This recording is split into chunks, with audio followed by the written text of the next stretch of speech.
She would always have cameras or taking pictures. I won't forget meeting the DeBarge and Luther Vandross. She did meet him. Anna was very outgoing, a bubbly personality. I have pictures of her all around. With a heart as big as her ever-present smile, Anna just was a people person. Who was active in church and loved working with children. Known for being the life of the party, Andrea Michelle Taylor, or Arnie as loved ones called her, also recognized the importance of education. Yeah, that's a senior picture. And the 31-year-old was working on finishing her college degree so she could follow in Mom's teaching footsteps.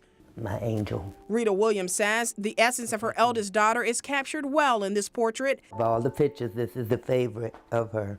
Done by a high school classmate long before the terrible day that changed their lives forever. No one can describe a mother's pain. That, for me, that's the worst pain a mother could go through. July 25th, 1998 was a Saturday, a day that Williams and her daughter had planned to spend together, but that never happened. Investigators note Arnie was seen in this Mechanicsville Walmart about 6 hours before her death. Likely her killer was the only person who came into contact with her after that. Shortly after 6 that morning, one of Taylor's neighbors heard screams and called 911. Henrico police raced to 2718 Byron Street in Glenwood Farms. That is where they find Taylor's body, on a sidewalk behind her apartment. Detective Joe Shields says the front door was open and a bathroom screen was cut. A pair of pliers lay on the ground not far away. Inside of the victim's home, he says, signs of a deadly struggle. There's a sequence of blood trails that lead from the bedroom area all the way through the hallway and into the front room. Their theory is that the intruder may have startled Arnie awake and she confronted him in the hallway of her apartment. He repeatedly stabbed her as she desperately tried to get away. Eventually, she made it outside but collapsed a few steps from her back door. The killer vanishes, leaving behind many questions, but only a few clues. It was determined that there are some unknown pieces of evidence left in the house, including blatant prints that haven't been identified.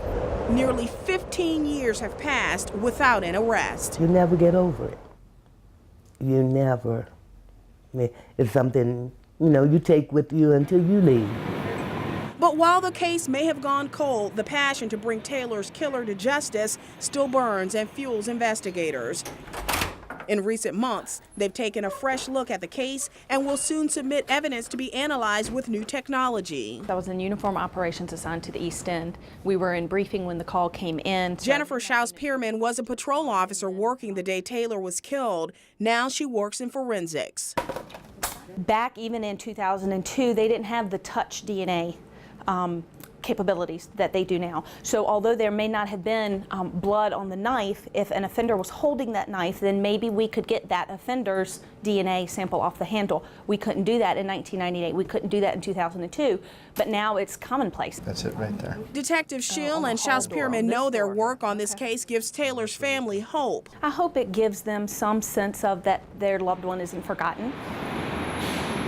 Taylor's death not only devastated her family, but it touched many others, from co-workers at her job in City Hall. I got to get in touch with these people. To strangers. That resonated to my core. Like this man who made an instant connection to her grieving mom. He's the reason this portrait hangs on Rita Williams' living room wall. I was surprised and really shocked to receive it, but it means the world to me. Richard Cashline was hired by Taylor to frame it not long before her murder. When he went to collect payment for it, he learned the tragic news. He vowed that he wouldn't rest until he gave it to her mother. It made her feel so good to see her eyes light up. And there was no sorrow. For just that little time, there's no sadness. Still, he wishes he could give her the peace she's desperately seeking and hopes someone out there who may even hold the smallest piece of information about the murder will do the right thing. Because there are people with the passage of time that will remember things or hear things, or something will jar their memory of that particular point in time during the night. You have to face it. We had to face a loss.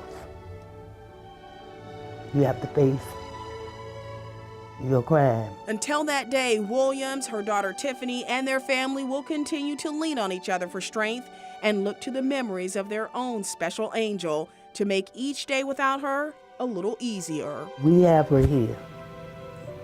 God has her right there. She's our angel. She's looking down on us.